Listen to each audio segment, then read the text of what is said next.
Bienvenue dans Smart Bourse, votre double dose quotidienne de marché en direct sur Bismart. Chaque jour à la mi-journée, 12h30, 13h. Et en fin d'après-midi, la grande édition pendant 1 heure à partir de 17h en direct, rediffusée à 20h sur Bismart TV. Émission que vous retrouvez chaque jour en replay sur bismart.fr et en podcast sur l'ensemble de vos plateformes. Au sommaire de cette édition de la mi-journée, nous reviendrons évidemment sur la déroute des marchés obligataires britanniques depuis quelques jours avec l'intervention majeure de la Banque d'Angleterre hier, qui vise à ramener un petit peu de calme et à assurer surtout une liquidité sur ces marchés de dette obligataire britanniques pendant au moins 2 semaines.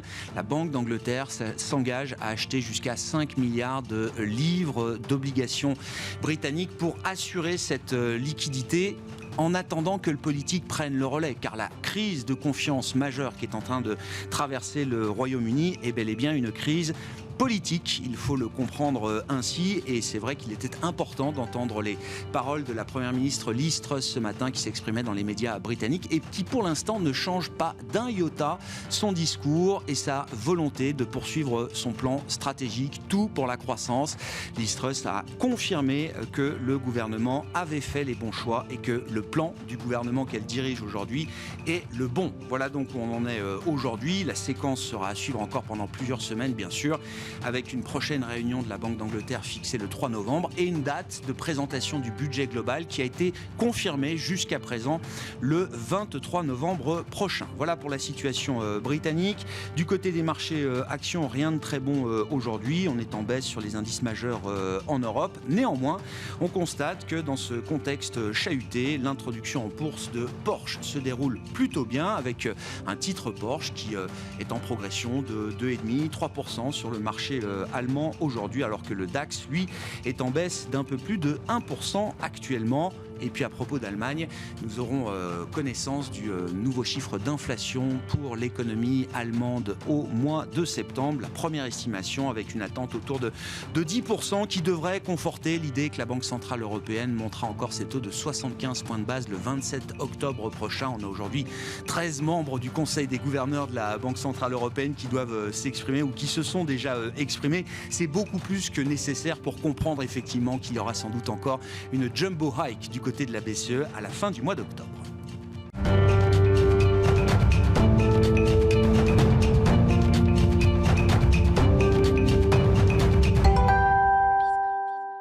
C'est Frédéric Ducrozet qui est avec nous pour entamer cette émission en visioconférence depuis Genève, responsable de la recherche macro de Pictet Wealth Management. Bonjour et bienvenue Frédéric. Merci beaucoup d'être avec nous.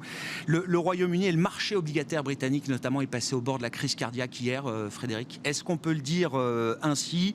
Et quelle est la situation 24 heures après sur ces marchés qui sont des marchés fondamentaux, on va le dire, pour la vie économique britannique? Oui, et puis ce sont des marchés liquides. On a eu des accidents, y compris sur le plus grand marché mondial, celui des treasuries américaines, il y a quelques années. On peine peut-être parfois à comprendre comment des marchés de plusieurs milliers de milliards de dollars ou de pounds peuvent être sujets à des accidents de liquidité comme ça, mais c'est un fait. Pourquoi? Eh bien, essentiellement parce que le choc de ce budget, de ce repricing des anticipations de taux, y compris de la Banque centrale, est arrivé trop vite pour des acteurs et notamment des poids lourds dans ce marché, dont les fonds de pension, dont l'horizon de temps est différent. Et vous avez notamment des appels de marge, notamment des besoins de collatéral et de cash dans ces marchés qui peuvent être immédiats, même si, encore une fois, ce sont des acteurs qui doivent planifier leurs actifs et gérer leurs dettes sur le long terme. C'est ce qui s'est passé. On a de plus en plus d'éléments depuis quelques heures, depuis hier, sur ce risque effectivement de peut-être faillite, même pourquoi pas, de certains des grands acteurs du marché, en tout cas d'appels de marge qui étaient devenus trop pénalisants. La Banque d'Angleterre ayant reçu ces appels du pied très insistants de ces fonds de pension et a fini par intervenir. Aujourd'hui, la situation semble à la fois stabilisée mais précaire. On regarde des indicateurs de liquidité qui sont toujours mauvais, qui sont toujours dégradés. On n'est certainement pas revenu à la situation initiale. D'ailleurs, c'est anormal d'observer une baisse aussi forte des taux d'intérêt, comme c'était anormal d'observer une hausse aussi rapide. Mais je crois qu'il y a cet élément psychologique. Il y a une banque centrale qui intervient aujourd'hui, qui revoit complètement ses plans, qui passe d'une volonté de réduire son bilan et de vendre de la dette d'État à en fait en racheter jusqu'à 5 milliards par jour. On verra combien il faut qu'elle effectivement dépense et à quel point elle doit intervenir et pendant combien de temps. Je pense quand même que maintenant il est compliqué d'imaginer voilà, des acteurs au contraire attaquer la Banque centrale et la pousser, la tester dans ses retranchements. On va probablement avoir une forme de stabilisation, il faut l'espérer, dans les jours qui viennent. L'intention de la Banque d'Angleterre, effectivement, est claire. Alors, je le disais un peu brutalement hier, mais il fallait sauver les retraites des Britanniques. En tout cas, assurer de la liquidité dans un moment de crise du collatéral britannique. C'est le sens de l'intervention de la Banque d'Angleterre, qui ne veut pas non plus trop modifier la course des taux d'intérêt long terme. Son but n'est pas de plafonner la hausse des taux britanniques, parce que la crise de confiance, c'est une crise politique également aujourd'hui au Royaume-Uni, Frédéric. Absolument, absolument. On peut passer d'un, et on le sait, hein, on a connu des épisodes évidemment en Grèce, mais dans d'autres pays par le passé, d'une crise purement technique, de liquidité financière, de stabilité financière, ce qui est déjà un problème majeur, à une crise politique, économique, qui devient hors de contrôle. Donc c'est effectivement un risque. La Banque centrale ne peut pas aujourd'hui donner l'impression qu'elle va faire ce que fait la Banque du Japon, par exemple, et puis caper des taux à long terme et cibler une courbe des taux. Ça ne peut pas être le cas, parce que vous entrez dans un régime explicite de dominance fiscale où, quoi que fasse le gouvernement, la Banque centrale viendra, en tout cas ce sera la perception des marchés, à la rescousse. C'est quelque chose qui est impossible parce que là, pour le coup, vous pouvez avoir une vraie attaque, une vraie crise sur la devise et sur les titres de dette d'État qui serait, même pour une banque centrale avec un pouvoir d'intervention a priori illimité, un risque majeur pour l'économie et puis pas seulement pour quelques jours, pour plusieurs années. C'est toujours compliqué d'imaginer la fonction de réaction du politique, Frédéric, mais néanmoins, quelles sont les voies de sortie, les issues possibles pour le gouvernement de Liz Truss qui confirmait encore la stratégie qu'elle endosse toujours pleinement à ce stade pour son gouvernement? Alors, on imaginait mal ce gouvernement à peine intronisé et avec des premières mesures annoncées, faire un revirement à 180 degrés. Entre les lignes, Liz Truss parle quand même de controverses, de points peut-être qui pourront être amenés à évoluer, notamment sur l'ampleur et la durée peut-être des baisses d'impôts, là où le chancelier avait dit que ce n'était qu'une première étape. Donc je pense que le recadrage va se faire progressivement. On ne peut pas revenir sur des annonces qu'on vient d'annoncer complètement. On peut en revanche revoir le calendrier et l'ampleur, notamment de ces baisses d'impôts, je pense. Est-ce que ce choc sur les gilts britanniques, Frédéric, a eu des répercussions importantes sur nos marchés, sur les marchés globaux? Et si on essaye de tirer quelques leçons de cette expérience britannique à ce stade, pas uniquement pour le UK, mais peut-être pour nous autres Européens également, quels peuvent être justement ces enseignements? Oui, je pense qu'il y a deux étapes finalement dans cette réaction. La première, elle est mécanique. Vous cherchez du collatéral. Ces marchés sont mondiaux, interconnectés. Il y a eu effectivement un impact très fort à la hausse puis à la baisse sur des taux américains, sur des taux européens, allemands ou français. C'est vrai. Et ça pourrait continuer. Il y a même des exagérations, je pense, parce que toute la courbe des taux est amenée à se recalibrer dans le sillage des actions de la Banque d'Angleterre. Et on a eu ponctuellement des anticipations de hausse de taux de la BCE qui sont revenues très en dessous de ce que la BCE elle-même nous dit qu'elle va faire dès le mois d'octobre. Donc il y a un aspect mécanique là aussi qui peut être amplifié par ces appels de marge. Il y a une deuxième étape beaucoup plus intéressante de se dire à Paris, Berlin, Rome ou même aux États-Unis, attention, voilà ce qui se passe quand on va peut-être trop loin dans un policy mix dangereux. Voilà ce qui se passe quand la devise peut dévisser et les taux exploser dans un marché qui en plus est évidemment sensible aux taux d'intérêt, où une part non négligeable malgré tout des emprunts hypothécaires sont indexés. Et les États-Unis font effectivement partie de cette catégorie aussi. Donc vous avez, je pense, notamment en Italie, dans une moindre mesure aux États-Unis, un impact, oui, je pense, à plus long terme, une remise peut-être en question, en tout cas plus de prudence du côté des autorités budgétaires et monétaires aux États-Unis et en Europe à attendre suite à ces événements. Vous le disiez déjà il y a quelques temps, Frédéric, la route de la normalisation, on parlait de la BCE à l'époque, ne sera pas peut-être un chemin linéaire. La route est déjà bien heurtée de ce point de vue-là. Si on a en tête quand même que le cap des banques centrales est toujours de normaliser autant que faire se peut. Est-ce qu'il faut imaginer peut-être de plus en plus d'interventions ciblées? Alors, il y a eu l'intervention spectaculaire de la Banque d'Angleterre hier, mais il y avait eu quelques jours auparavant déjà l'intervention des autorités japonaises sur le yen. Cette route de la normalisation, elle va être ponctuée comme ça d'interventions de plus en plus ciblées pour des questions de stabilité financière? Oui, je le pense. Je n'ai pas de boule de cristal pour savoir jusqu'où on va aller, mais certainement, on le voit, un point de douleur a été franchi au Japon la semaine dernière, au Royaume-Uni cette semaine, peut-être en Italie dans les jours ou les semaines qui viennent. Et c'est le moment où les grands discours théoriques sont balayés et le pragmatisme reprend le dessus. On ne peut pas se permettre de mettre un marché obligataire aussi important, vous l'avez dit, pour l'économie et le secteur financier, à terre et à risque d'instabilité permanente. Donc, bien sûr que les banques centrales reviendront sur leur plan et peut-être réajusteront le tir. C'est déjà le cas en Suisse d'une certaine mesure, au Japon, je l'ai dit, et puis en zone euro, on le verra la semaine prochaine, on aura les chiffres le 5 octobre d'ailleurs pour la BCE. Probablement que la BCE continue d'intervenir en utilisant au moins à la marge la flexibilité des réinvestissements du PEPP, donc tous ces aspects très techniques sur son bilan, qui, même si aujourd'hui on ne sait pas encore tout des intentions du gouvernement en Italie, est justifié. Parce que vous avez envie de monter les taux d'intérêt et vous n'avez pas envie, encore une fois, de vous retrouver dans cette situation où c'est le marché qui vous dit stop. Et à propos de hausse de taux de la Banque Centrale Européenne, on aura le chiffre d'inflation en Allemagne à 14h. Frédéric, alors il y a une petite bonne surprise sur l'Espagne, mais l'Allemagne compte quand même beaucoup. Si on a 10% d'inflation, avec la moitié des membres du Conseil des gouverneurs qui s'expriment aujourd'hui, je le disais, sous forme de boutade, c'est plus que nécessaire pour faire passer le message que la prochaine hausse sera encore une hausse de 75 points de base ? Je crois que c'est trop, je suis d'accord avec vous, c'est trop parce qu'on a compris, on le sait, on nous dit depuis le mois de juin que la forward guidance est morte, est terminée et on n'a jamais eu autant de forward guidance depuis. Alors 50 points de base en octobre c'est un minimum, 100 points de base c'est peut-être un peu trop. D'ailleurs c'est une des façons peut-être potentiellement d'indiquer un risque à la hausse, en tout cas peut-être pas pour octobre mais à nouveau pour décembre. Donc il y a une communication de la Banque centrale qui est presque trop importante.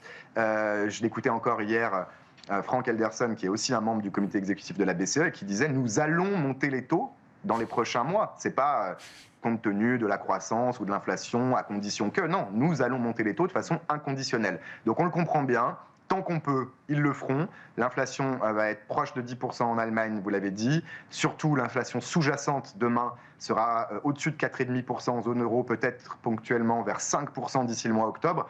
C'est un niveau totalement inacceptable pour la BCE. Elle montera très probablement les taux de 75 points de base en octobre. Et puis je pense que la discussion a déjà commencé en réalité, en pratique, sur les autres aspects du resserrement monétaire. Je suis persuadé pour ma part toujours que la BCE devra s'arrêter d'ici le début de l'année prochaine au plus tard, mais le reste pourra continuer sur le bilan, quantitative tightening du programme de quantitative easing précédent, pas le PEPP, l'APP, et puis peut-être aussi un durcissement des conditions de rémunération de la liquidité pour les banques. Tout ça va continuer, presque quoi qu'il arrive, même si, comme c'est probable, on entre en récession en zone euro. Merci beaucoup Frédéric, merci pour cet éclairage dans cette phase de marché troublée, hein, c'est le moins qu'on puisse dire, au lendemain de l'intervention de la Banque d'Angleterre et des effets spectaculaires qu'on a pu voir sur le marché de la dette britannique. Frédéric Ducrozet qui était avec nous en visioconférence, responsable de la recherche macro de Pictet Wealth Management.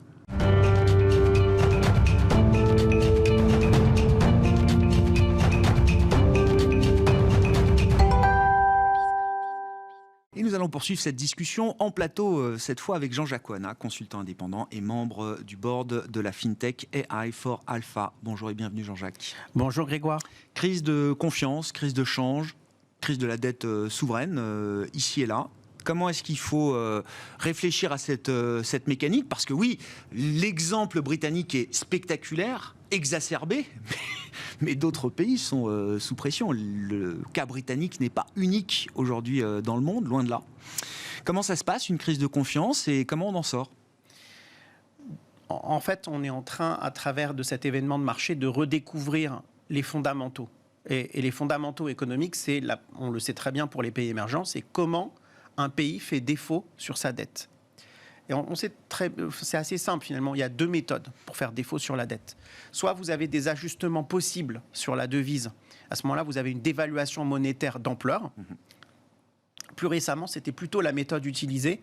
On voit très bien que tous les pays émergents qui se sont enfermés dans un PEG ont dû défaire ce PEG à plus ou moins brève échéance et finalement font défaut par la dévaluation extrêmement importante de leur devise. Et puis il y a une deuxième façon de faire défaut, c'est les défauts réels sur la dette, où en fait vous faites défaut sur les paiements de coupons ou sur le remboursement du nominal. et on a craint le pire dans la zone euro. Lorsque finalement la dévaluation était impossible pour des pays périphériques comme la Grèce et où finalement une restructuration de la dette grecque s'imposait. Et bien là, en fait, on est exactement dans ce cas de figure. Donc on a finalement une situation ambivalente où plusieurs pays sont mis à mal dans leur crédibilité de lutte contre l'inflation d'une part, et d'orthodoxie budgétaire, c'est-à-dire de stabilité budgétaire, j'allais dire, même pas d'orthodoxie, mais de soutenabilité. De soutenabilité budgétaire. C'est exactement le cas du Royaume-Uni. Et donc, on a à la fois une dévaluation du sterling, une augmentation des taux de la Banque d'Angleterre pour lutter contre l'inflation, et également, on a eu quelques frémissements du CDS du Royaume-Uni.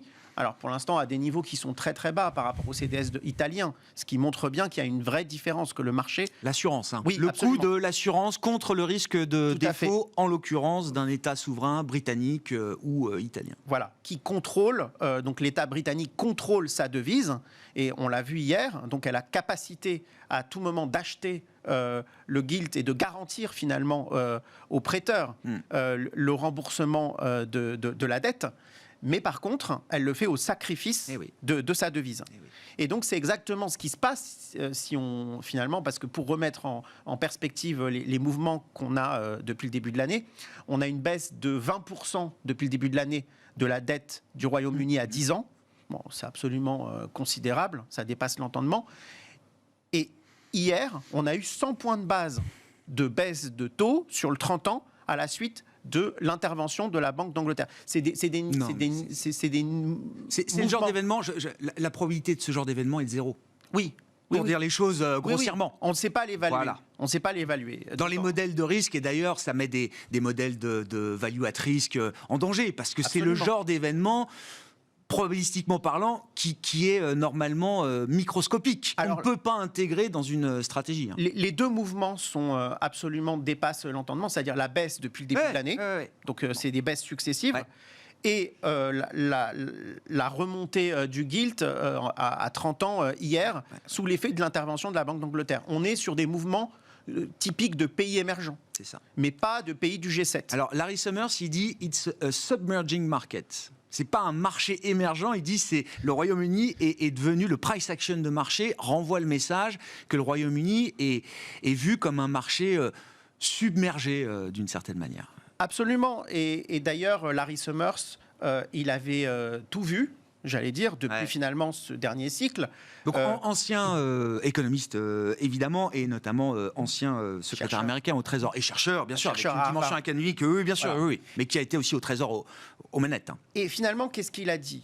Il a dit dans l'articulation de la politique monétaire américaine, au début il se prononçait sur les États-Unis, dans l'articulation de la politique monétaire américaine extrêmement accommodante post-Covid, et dans le stimulus budgétaire sans précédent mené d'une part par l'administration Trump d'abord, puis Biden. Il disait en fait les États-Unis vont se confronter à un risque inflationniste majeur. Et la Federal Reserve va être significativement en retard. C'est exactement ce qui s'est passé. Pour remettre en perspective, la Réserve fédérale a remonté ses taux de 300 points de base en 7 mois. Et en regardant finalement les cycles de resserrement, 300 points de base en 7 mois, c'est le plus rapide, c'est le resserrement le plus rapide de l'histoire depuis les débuts des années 80. Et parallèlement, on a eu une hausse du dollar. Alors, la raison pour laquelle on a cette hausse frénétique du dollar, qui est très importante aussi, puisqu'on a 20% contre le yen, je crois même c'est au-delà, c'est 24% contre le yen. Contre le sterling, c'est 15 contre l'euro, voilà. C'est 15 contre le yuan chinois également. Absolument, c'est global. Et la raison pour laquelle on a cette hausse du dollar, c'est que finalement, la seule banque centrale dans le monde qui affirme sa crédibilité et qui a changé de braquet pour lutter contre l'inflation, à la fois au niveau des taux, aussi au niveau du bilan de la Fed, qui commence à être réduit, mais aussi, j'allais dire, au niveau de la politique budgétaire. Peut-être pas volontairement, mais tout simplement parce qu'aujourd'hui, Biden a finalement utilisé ses cartouches on s'approche aussi des élections de mi-terme, et peut-être qu'aux élections de mi-terme, la situation américaine sera paralysée, et donc finalement, on anticipe aujourd'hui même une normalisation budgétaire aux États-Unis. Ouais. Et donc, vous avez les trois composantes. Monétaire au niveau des taux, monétaire au niveau du bilan et budgétaire, qui expliquent aujourd'hui que le dollar est roi. Moi, je veux bien. Alors, effectivement, et je suis entièrement d'accord avec le constat. Le truc, c'est que l'erreur majeure, à nouveau, vient du stimulus budgétaire américain. Et pour résoudre cette erreur, la Fed fait ce qu'elle fait, 300 points de base de hausse de taux en 7 mois, c'est historique en termes d'intensité de resserrement monétaire. Elle réussit à être la plus crédible au monde aujourd'hui, sauf que cette crédibilité restaurée, elle se fait au détriment du reste du monde. C'est-à-dire, tout le monde n'a pas la même nature d'inflation que les États-Unis, tous les pays n'ont pas mis le même stimulus budgétaire. Alors c'est facile de dire a posteriori qu'il ne fallait pas le faire. Larry Summers peut se permettre de le dire, pas moi. Mais aujourd'hui, on retrouve des banques centrales qui sont entraînées, aspirées par la Fed dans cette course. Il faut faire du 75 points de base, il faut faire du 100 points de base pour la Riksbank, par exemple. Il faut sans arrêt relever le taux terminal. Enfin, on parle d'un taux terminal en zone euro, alors maintenant ça a rebaissé, mais qui était à 3,25. Jamais de ma vie, j'ai entendu que la croissance potentielle en zone euro, c'était 3,25. Donc, il y a quand même... De ce point de vue-là, quelque chose, alors non coopératif, chacun est légitime et la Fed est très légitime à faire ce qu'elle fait, je ne dis pas l'inverse, mais ça se fait quand même en mode cavalier seul. Alors, c'est toujours un peu facile de rejeter la responsabilité de nos propres erreurs sur les autres. Et je vais justement venir à la zone euro et au Royaume-Uni, et puis peut-être à la situation plus particulière du Japon. Mais Larry Summers, il va plus loin dans son constat. Il a écrit un papier de recherche il y a quelques mois pour dire que la Réserve fédérale devait monter ses taux bien au-delà du taux neutre pour refaire baisser l'inflation, ce qui est assez logique. Oui, c'est ce qui est prévu. Voilà. Donc on imagine bien que le taux neutre, c'est, on est imaginé 3, 4, et bien maintenant, les taux doivent monter à 5, peut-être au-delà, pour pouvoir faire rebaisser l'inflation. Et d'ailleurs, on voit aujourd'hui que malgré le resserrement de la Fed, pour l'instant, il n'y a pas encore... Évidemment, il y a des indicateurs de récession, mais il y a peut-être des indicateurs précoces de récession. Mais l'économie américaine, elle est résiliente encore aujourd'hui. Oui. Eh bien, finalement, dans les autres zones, c'est un peu pareil. Donc, premièrement, il y a eu des erreurs de commises. On ne va pas revenir sur l'aspect politique et même, en fait, j'allais dire la surprise qui est due à la guerre en Ukraine et l'agression russe en Ukraine. Oui. Mais il y a eu des erreurs de commis sur la politique énergétique. Bien sûr, des erreurs stratégiques majeures. Non, mais il n'y a voilà. Pas que la Fed et les États-unis qui font des erreurs. Non, exactement. Et j'allais dire pas seulement de l'Allemagne, mais bien sûr, aussi de la France. Il faut aussi reconnaître ses propres erreurs. Et donc, dans ce paradigme, en effet, ce qui est pas tellement surprenant, quand on regarde les années 70, on voit que l'inflation est aussi générale. Ce n'est pas seulement les États-Unis qui, au début, les États-Unis étaient leaders, et aujourd'hui, c'est un phénomène global. Donc, on est vous l'avez dit, à des inflations nominales autour de 10% en zone euro, mais au Royaume-Uni, certains économistes disent qu'on va aller à 20%. Alors évidemment, ce sera que sur l'écran, mais c'est quand même considérable. C'est des régimes d'inflation qui sont générationnels, que nous tous, nous n'avons jamais vécu dans notre vie, sauf quand nous étions petits et inconscients finalement de ce qui se passait. Donc il faut remonter aux années 80 pour connaître ça. Et d'ailleurs, quand on fait de l'histoire et qu'on regarde ce qui s'était passé au début des années 80, c'était l'ère Volcker au niveau de la Réserve fédérale. Volcker avait monté ses taux de 11 à 20%. Alors évidemment, l'ampleur ne sera pas la même parce que le point de départ n'est pas le même et l'économie ne fonctionne pas pareil. Mais ça avait provoqué une hausse frénétique du dollar à l'époque. Et on a finalement ces mêmes ordres de grandeur. On a 20% de hausse du dollar sur un an. On a un effondrement obligataire qui est le plus important de l'histoire, mais aussi dû au point de départ, parce qu'on est parti de taux zéro, qui était complètement déconnecté de la réalité de l'économie nominale, la croissance nominale. Et donc, en effet, en Europe, on est confronté à un problème de crédibilité. Alors, on en a parlé au Royaume-Uni, mais la BCE aussi est confrontée à ce problème de crédibilité. Et pour le formuler, il faut comprendre qu'il y a un dilemme. Soit, en fait, la Banque centrale, elle est crédible pour lutter contre l'inflation, donc ça veut dire elle monte les taux, elle réduit le bilan, soit la Banque centrale, elle œuvre pour la stabilité financière. Et par exemple, le dilemme en Angleterre, c'est que s'il n'y a pas d'intervention de la Banque d'Angleterre, il y a un effondrement. Il n'y a plus de retraite pour les Britanniques. Il y a des possibilités de faillite des fonds de pension. Bien sûr. Et donc un risque de stabilité financière majeur pour l'économie anglaise. Eh bien, en Europe, c'est un peu différent. Mais vous avez par exemple la dette italienne qui cote avec un spread de 240 points de base, voire même au-delà contre l'Allemagne.